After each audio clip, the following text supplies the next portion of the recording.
So the name's Agame, and if you ain't awake, you dumb as fuck, because with a name like Game, every stage expect to level up. What's poppin', YouTube? It's your boy Agame365, back at it again with another episode of Agame Reviews, breaking down the best in battle rap by a battle rapper for the battle rappers.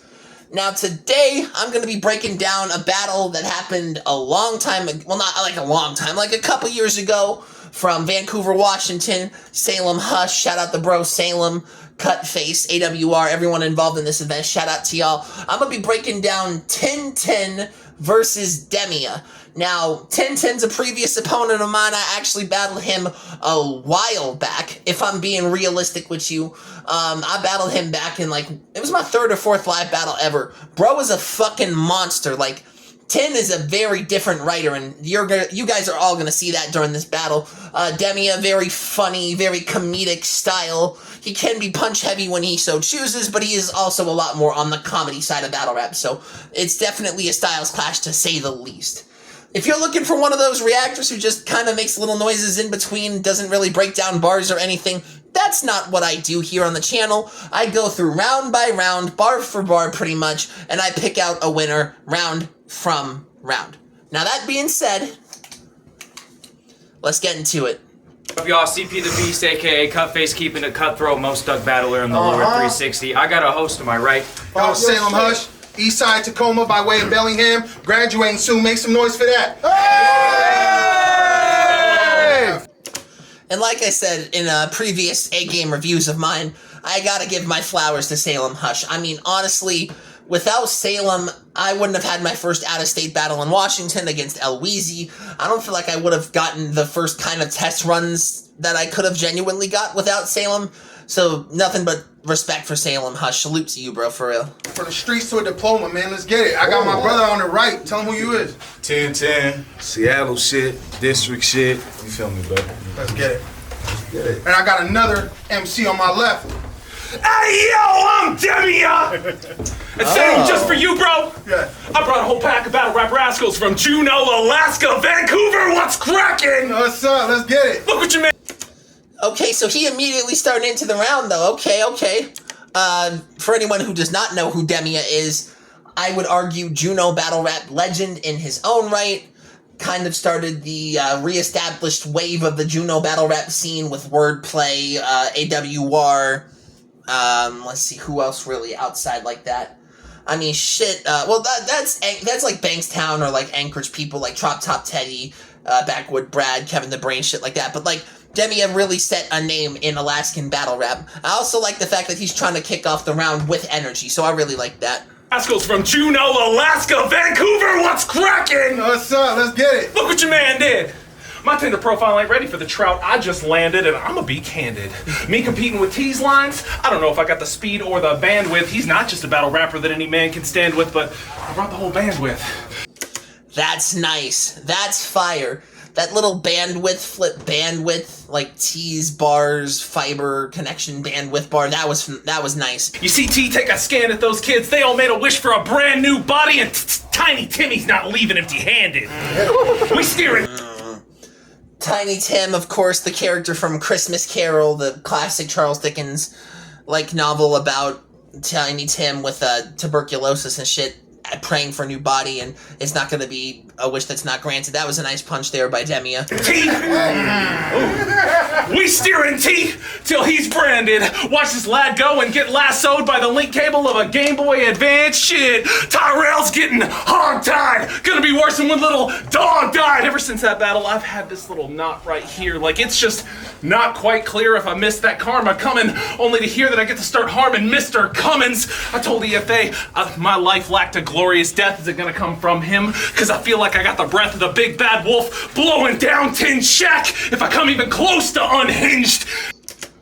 That was nice, because, you know, in the Three Little Pigs story, they blow down the house made of tin, or the big bad wolf blows down the house, like the tin house before the brick house. Because I think, isn't it like a house of straw, a house of tin, and then a house of brick?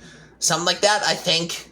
Don't quote me, I'm not 1,000%. I haven't heard that since probably kindergarten or like first grade if we're being fucking realistic. But you know, nice little punch there by Demea. And I've watched my mind unraveling. Thank God for battles and a little traveling and the online judgments of 1,000 tiny gavel swings. They get me in the mood to go there with more raps. I got kids jumping out of nowhere like Warrack. Don't catch that one. And it's hammer time. The nail, you just gotta be. I slam a dime-sized hole in the back of your skull. Call that an occipital lobotomy. And when the blood...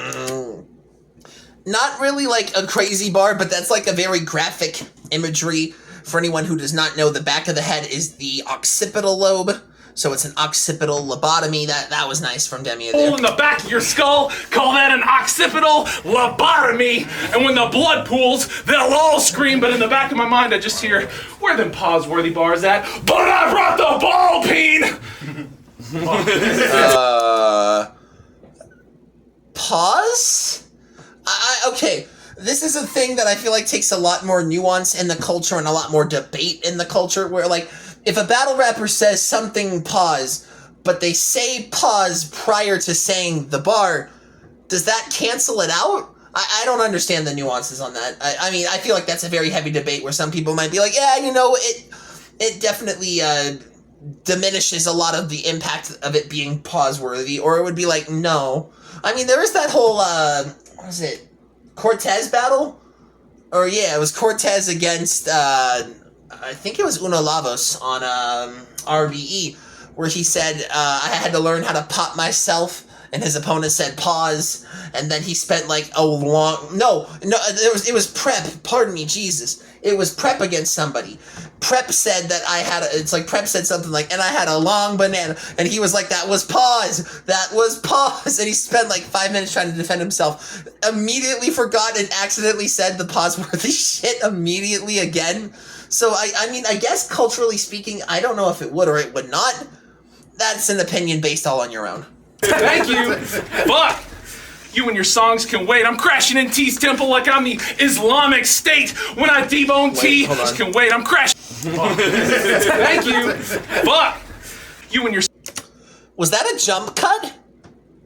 Wait, actually, hold on. I watched this battle a very long time. Like, when it initially dropped, I watched this battle because Demea's the homie, Ten's the homie, shit like that. Was that a jump cut? I never noticed that before. I wonder what they were hiding. No, I'm kidding. That's interesting, though. Your songs can wait. I'm crashing in T's temple like I'm the Islamic State. When I debone T, all that's left is steak. They asked for T-bone, but you're taking his place. Time. Damn, let's go. Solid first round from Demea. I mean, sure, he still had a little bit of the comedic effect in his bars, but I feel like this was definitely a more punch-heavy Demea, which I don't know if that will be a positive or a detriment going into a round with 10, who is very punch-heavy, very direct-to-the-punch material. Overall, though, solid first round from Demea. Bottom of the first, it is on 10-10. Let's go, T! Right, Big T! Let's go, baby! I said it's 10-10 versus Demea, a.k.a. Glenn Ojard, or well, I know it starts with an O and J. Well, what's up, OJ? I bet y'all think I'm gonna say how I'm gonna kill this white bitch and get away with it like OJ. That's what I was thinking. Nah, I'd rather squeeze 2 rounds than have this juice leaking, like making a cup of OJ. That was nice. And get away with it without a reasonable doubt, like the OJ. That was fire, too. Reasonable Doubt, obviously one of the, like, bigger Jay-Z songs. Like, that's insane. And the way that he still brought up OJ while having the subversion of expectations is really nice, actually. Like, really well layered writing here by 1010 to kick off this first. Let's go and get away with it without a reasonable doubt, like the OJ, and send them to the stairway to heaven, like the OJs. OJs, 1940 basketball, the shot crooked like an OJ. Let's go! He's still scheming on that old OJ shit. 1940s basketball, the shot crooked. You know how a lot of, like, old basketball shots were just really crooked looking, or, like, kind of slanted off to the right side, more kind of, like, right shoulder based, instead of, you know, how it's, like, with modern shooting basketball, you try to like line up kind of more with like your face and then shoot up. Or at least I haven't played basketball since fucking 8th grade, man. I have no idea if my technical explanation of this shit's right. But that was a nice little flip there by 10. 1940 basketball, the shot crooked like an OJ, but that ain't where the shit stops, cause after the shots, I kept punching on them, okay? Now it's like real life, the way I killed this white bitch, came back stealing shit, and got caught like OJ, but you know what? And then he finally brought back in the O.J. Simpson shit because, you know, there was the whole trial where it was like, yeah, he wasn't found guilty. Let's be real. He killed those white women. Let's be fucking honest. O.J. killed them. But, you know, different side, different story, different day. And then, like, actually got parole for, or, like, no, since he was found innocent, he didn't go to prison. But he did actually get arrested for, I believe it was stealing sports memorabilia, if I remember correctly. I actually do believe, yeah, it was stealing sports memorabilia. Which is fucking insane. This OJ scheme kicked off by Tintin just is a really nice, layered scheme with a lot of punches in between. That's why Tin is such a fucking monster, dude. Tin is definitely one of the top killers of, like, the Northwest in current day, in my personal opinion. Demea! One punch, I'll leave you with a ruptured spleen. On average, I kill niggas. So what math problem is Demea in? Demean. Nah, that was too intricate. Especially when they know he loco. I flip D on both sides. It's the Dolby logo. I flip. I mean, is that pause? Flip D on both sides like the Dolby logo. You know the sound company, I think, Dolby, that does like Dolby speakers and shit. Could that be pause? I don't fucking know anymore. D on both sides is the Dolby logo. A lot of guns. 8.5s to give him a ball head. He low-key Ocho. Dog thought he was on the golden road, but Hold on, I'm gonna run that back real quick. Wait. It's the Dolby logo. A lot of guns. 8.5s to give him a ball head. He low-key Ocho. That's insane. 8.5 low-key Ocho, like Ocho Cinco. That was fire. Dog thought he was on the golden road, but he not Dorothy Toto. Oh, you want... Jesus. Dorothy Toto, Yellow Brick Road. That's insane as well. To make shit with these little guns, these little bitches will fuck you up. Emoji Jojo gun. I mean, I like... Okay, I'm gonna back up just so it's not on that frame. I like the scheme, but I know that he only said Moji Jojo, even though it's Mojo Jojo, the character from the Powerpuff Girls. This little bitch is beating on this gorilla or something like that. Hold on. These little guns, these little bitches will fuck you up. Emoji Jojo gun. Wanna go ape shit, these little bitches will fuck you up like Moji Jojo. I like that, you know. I personally think, like, you know, it's a good punch, but I also feel like he only did that for the rhyme scheme saving portion of it, because it's the Dorothy Toto, low-key Ocho, Moji Jojo instead of Mojo Jojo. I don't know if that fully disqualified. Every punch in between that was fucking insane, though, so... You know, I'm gonna let it slide. Gunpunk! These little bitches will fuck him up! Emoji Jojo Gunpunk! Now he got amnesia! But all he sees is the little boy singing Remember Me! Yeah, he low-key Coco! Cause I... That's gotta be a reference to the Disney movie Coco, right? Low-key Coco? That's gotta be a reference to Coco. That's crazy.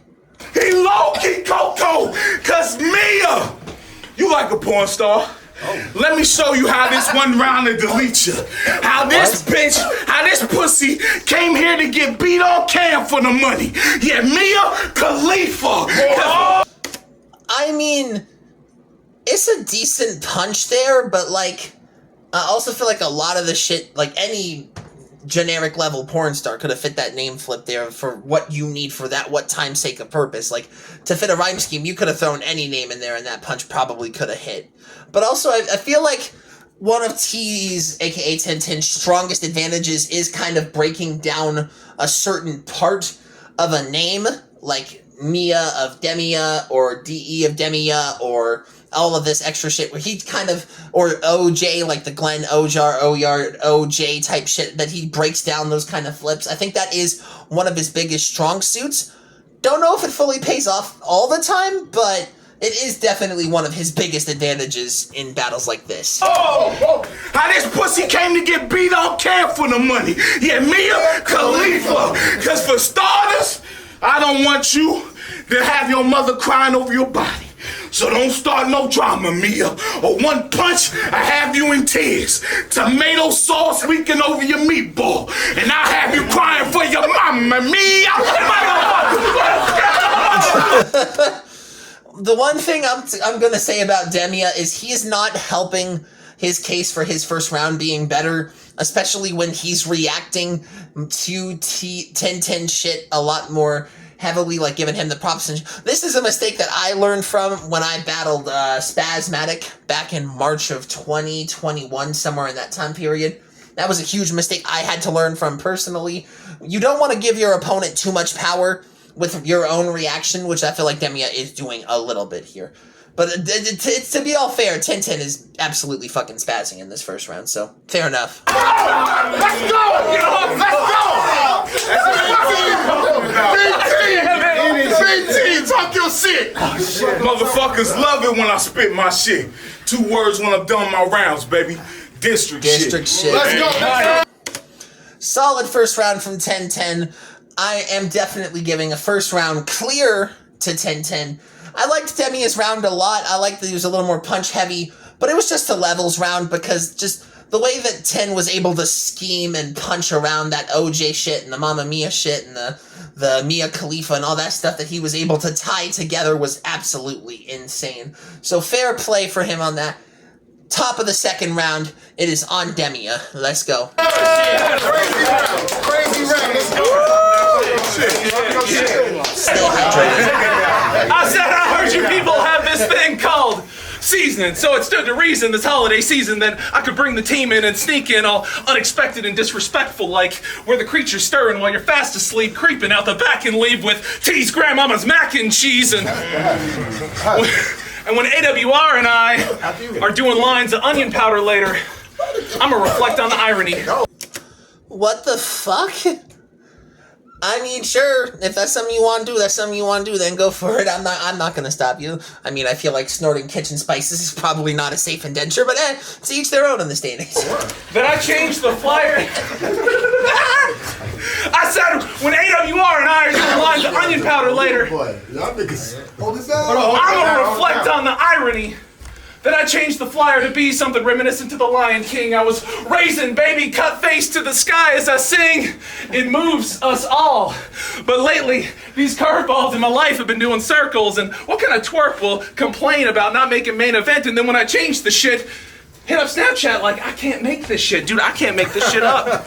It's you have astounded me. I remember this story now. Oh my god, bro, that's crazy.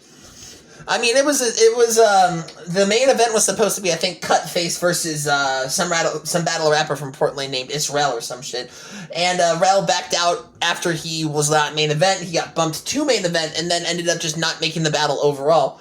This is a concept that I've been struggling with when it comes to battlers who duck a lot. And it was even a thing that I've started seeing get circulation within a lot of battle rap groups on Facebook. It's a concept that I agree with. I just think a lot of people like to see their name on a flyer. They ain't really going to prep for the battle. They really ain't going to put 110% into the battle. Most of them just like to see their name on a flyer. And, you know, ain't nothing wrong with that, but that's why Canva is for you, stupid motherfucker. Show up and rap if you gon' lock into your agreement. Stand on business and be a man. That's a different story for a different day. But anyway, solid kind of, like, it feels random and unaffiliated or not attached to the task at hand here, which against someone like 10-10 does not seem like a smart move. Let's see if it plays off for him. am confounded, T. And by the way, I'm so round. What kind of angles have you found on me? You can't make jokes about a fat person when you're kind.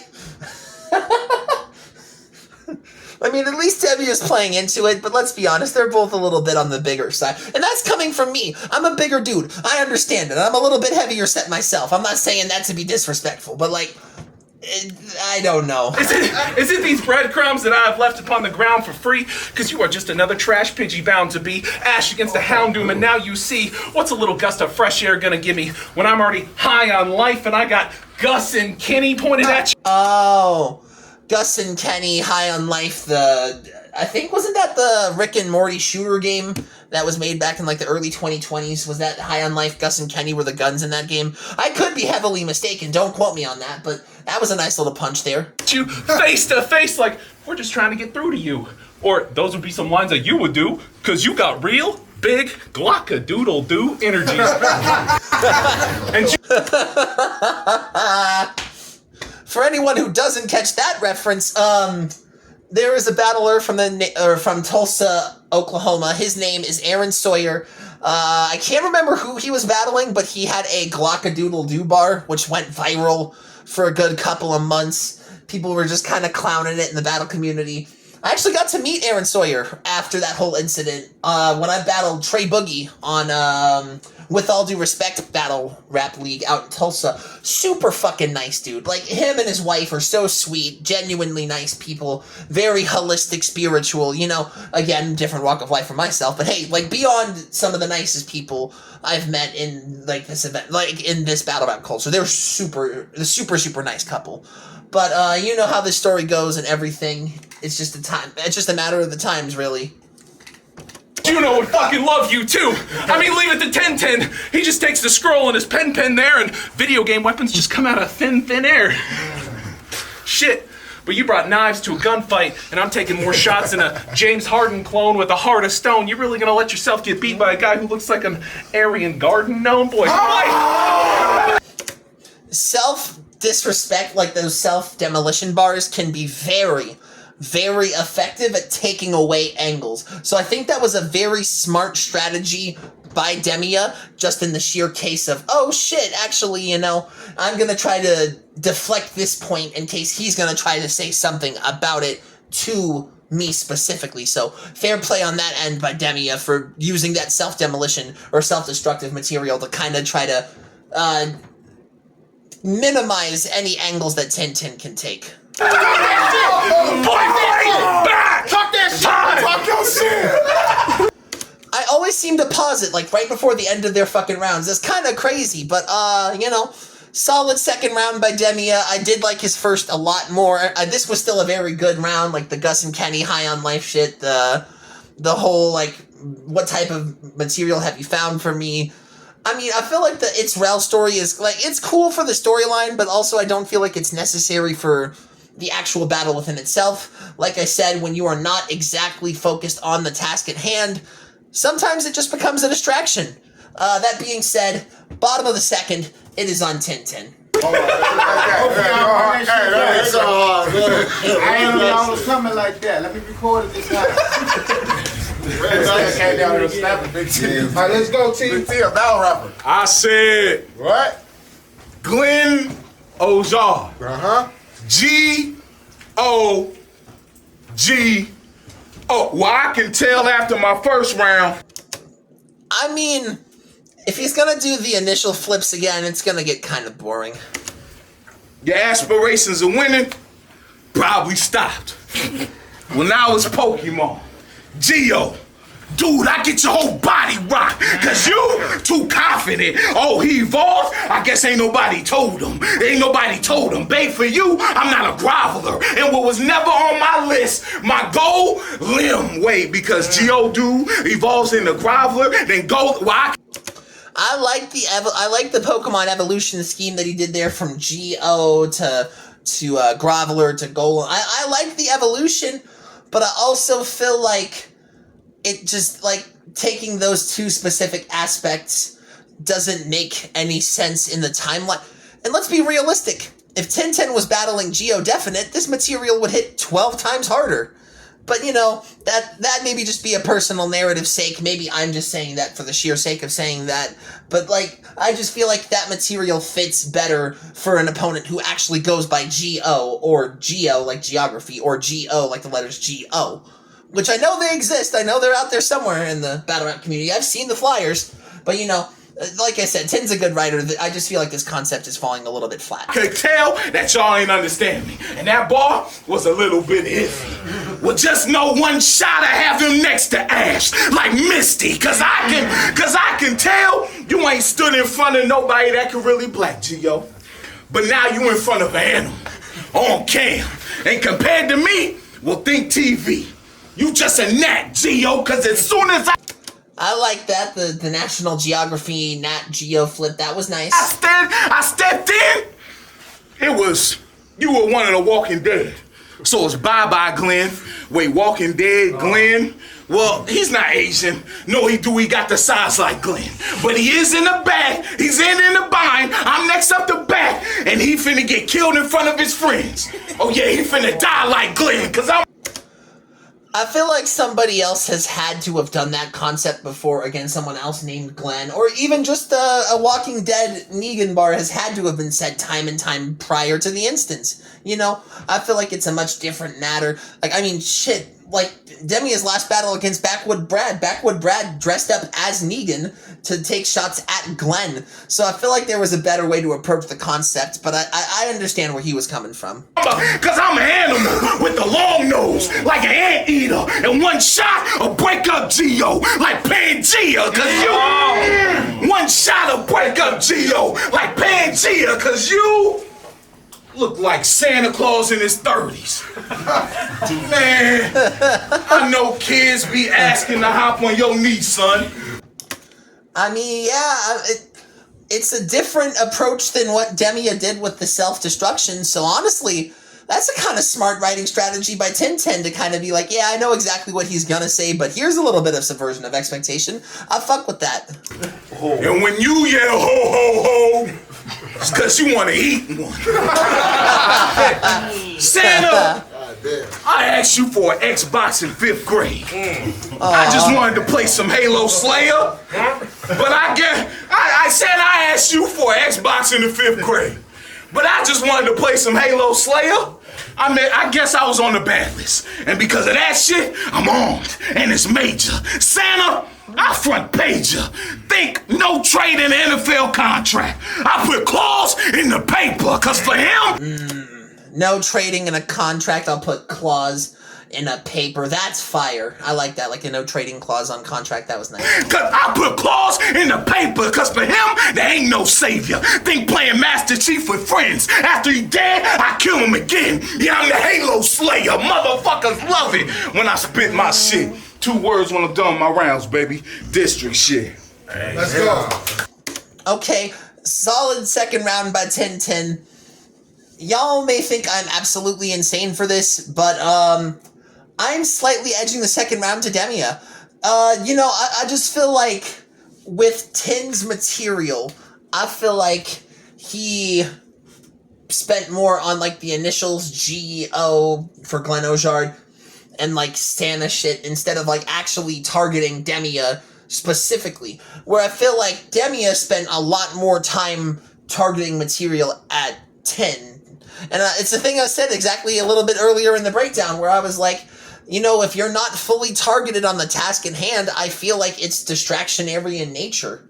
I mean, especially even with Demea's kind of sidebars about the whole it's Rel situation, you know. I feel like it's a little bit different, but also personally, in my opinion, I feel like he was punching a little bit more comedically. I felt like he had a little bit more direct focus towards 10, where 10 kind of more just used name initial flips that could have been better suited for material against someone who actually had the stage name of Geo instead of a guy whose initials are G-O. The Santa shit was funny, but like it's like a 8.5 to an 8.3 edge to Demea.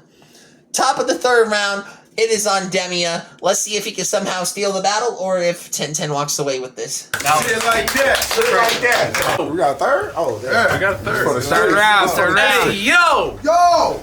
They tell me Oregon battle rap is cursed. I was intrigued. Facts. It's fucking cursed.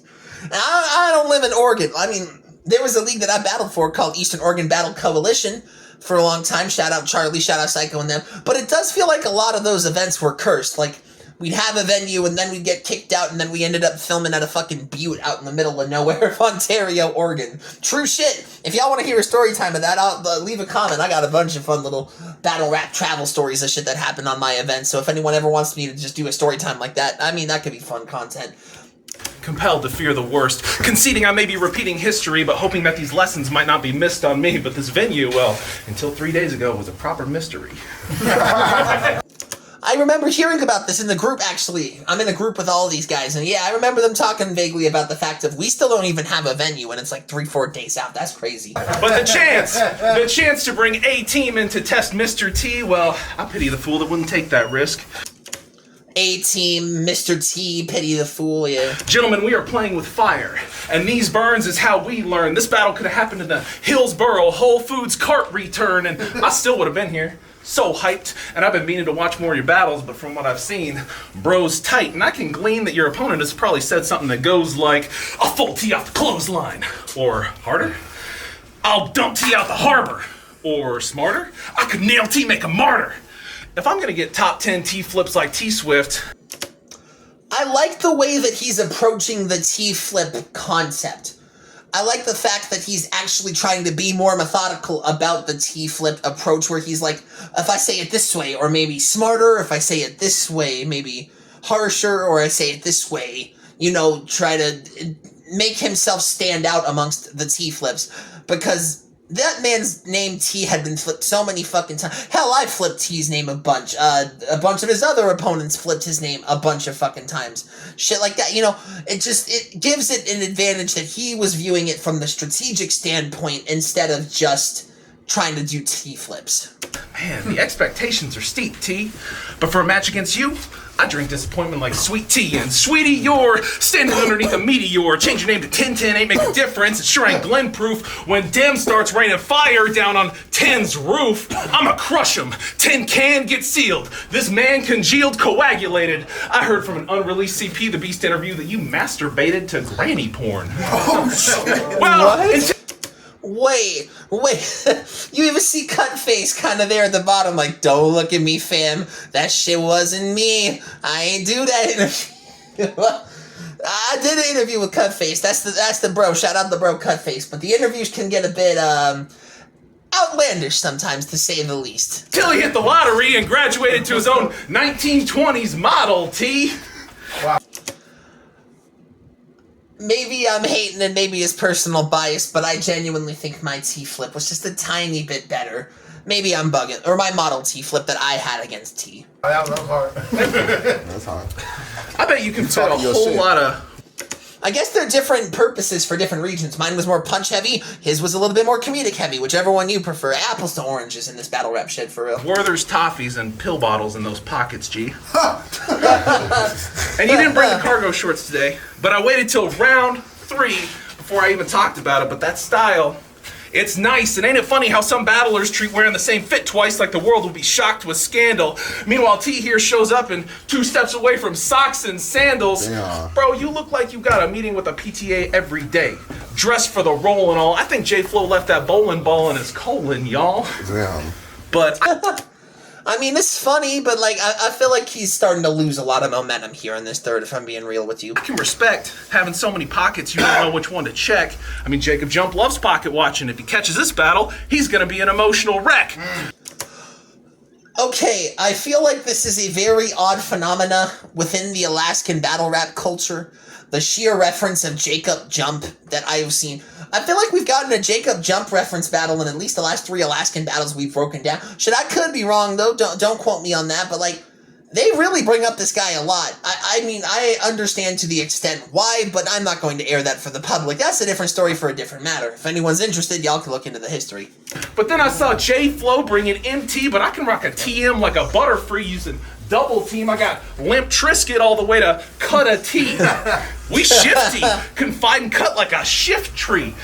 Them cargo shorts were nifty, but they're not here today. It seems like it's distracting him a lot. The fact that Tintin's not wearing his cargo shorts like he normally does. I feel like that's actually very heavily distracting for him. It seems like it's taking a lot of time away from the material. But they seem aerodynamic. like they let my balls swing. Let the air breeze past my packet out here swinging on T like I'm after a master's jacket. I'm gonna get a little green jacket made from my nutsack after this. But, what the fuck? I mean, I know what he's going for, like the swing on T like a master's jacket, but what the fuck? I promised your son I'd take him to the strip club, so we better wrap this up. That's a fact. Yeah. I forgot about that part of the story as well. I mean, I remember vaguely hearing the fact that after the event, they all went down to a strip club some out where in Vancouver or shit. Again, if anyone wants to share any funny stories from that event, y'all already got the battle and y'all already got the footage. I'll drop it in the group chat with everybody, so that could be funny as hell. We at the strip club. I said. Like that. Shit like that. I honestly feel like that was Demea's weakest round. I mean, I feel like he got way too invested in the fact that Tintin isn't wearing the cargo shorts like he normally does. Hell, I think he wore those cargo shorts for like 3 battles straight. Even against me and against the few opponents before me, I think he wore those cargo shorts, if I'm being dead serious. He might have worn them against Spaz for all I remember. But, yeah, I mean, it's a very light third round. I feel like Demea's material punched down instead of punching up like you should in 3-round battles like that, but anyway, bottom of the third round, 10-10, take it home. In battle rap, we really don't need this, bitch. I go to PTA meetings? Well, that's just because off the principle, I gotta teach these kids. You know what? That was a nice rebuttal by T. That was a nice rebuttal there. You know what? You came here thinking you were gonna win. And since you did, think James Harden. Don't play, D. I mean, you can say you're gonna beat people, but this more Django. My name, don't say D. Okay. I mean, it just feels kind of like generic setup punches, like the James Harden, I don't play D. Like, because James Harden wasn't known for his defense per se more than his, like, step back 3 or, like, dunk, driving the lane abilities. Or, like, Django, you don't say D because the D in Django is silent. Because when you rap, just ain't nothing that you're teaching me.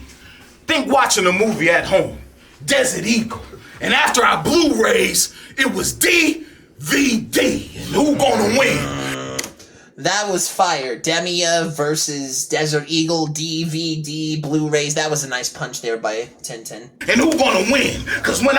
Who gonna win? Cause when I rap, I take souls like Daylight. Y'all watch Demolition Man? Well, think when they were fucking, I bang mines. Think when they were fucking, I bang mines. Cause when it comes to bars, I never stole no big gun. And I got married to this big bitch young, like no bitch. So show me some respect.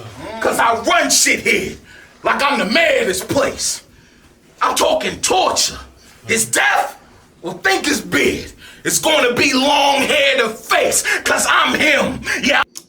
Torture, long hair to face like Demea's beard, because Demea's got a fucking long beard. Also, the Norbit punch was cool. I like that Norbit punch, that was cool. I'm nice.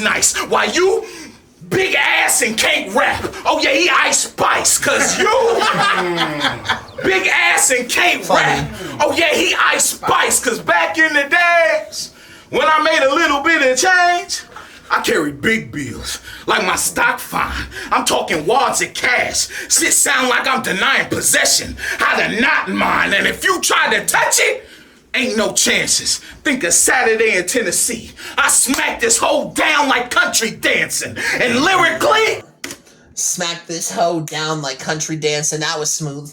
I mean, a little generic, but that was smooth. I gotta be a suicide cult. The way I talk these people into death like Charles Manson. But you know, I mean, yeah, I mean, that Charles Manson was kind of the epitome of a suicide cult. It just seemed like most of his members actually didn't get the chance to succeed on that portion of it, you know?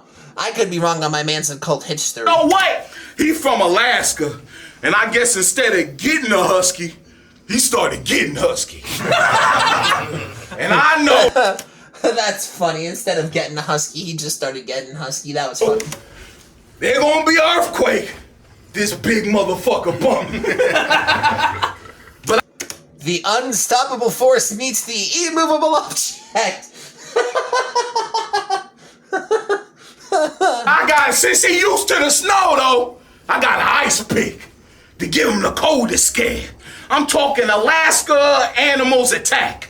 Cause his life is what the polar bear bow. His life is what the polar bear bow. My niggas like T, why'd you have to slide on, bro? Leg shots. I'm just trying to mimic the weather in Alaska. The way I gave him 5 below. Motherfuckers love it when I spit my shit. 2 words when I'm done my rounds, baby. This is the shit. Let's get I felt the 5 below was nice because Alaskan weather constantly gets fucking freezing. I mean, every time I've been out to Alaska, the shit has been cold. Overall, I say 2-1, 10-10, first and third. If you wanted to argue a 10-10 gentleman 30, I personally wouldn't be mad at you. I could see the narrative for that. I just feel like it's a difference of the fact that Demea was a little more on target with 10-10 comparative to 10, just kind of making the GO flips and the Santa jokes. Thank you so much for watching. If you're interested in the content, you could like, comment, share, subscribe, build the algorithm. If you want, you can follow me on my Facebook, Instagram, Twitter, and all that stuff. Recommend me more battles to break down, because my list is actually kind of starting to dwindle down a little bit. I might have to start doing some digging and just trying to find battles to break down on my own end. The next battle I'm actually probably going to break down is going to be from my next league that I'll be battling on, Settle the Score, out in Alabama. I'm going to let them pick in the Facebook group which is the one battle that I should break down, and I'm going to kind of tie it in as a little bit of a promotional battle for the upcoming event that we're going to be having, Sushi Mania 2, June 21st, MGM Hookah Lounge. I'll be battling Rugrat JQ. If you want more information on that, definitely leave a comment and I can provide details as necessary. Or I'll even talk about it a lot more in the next breakdown as well. That being said, it's Agame 365, and as always, bow.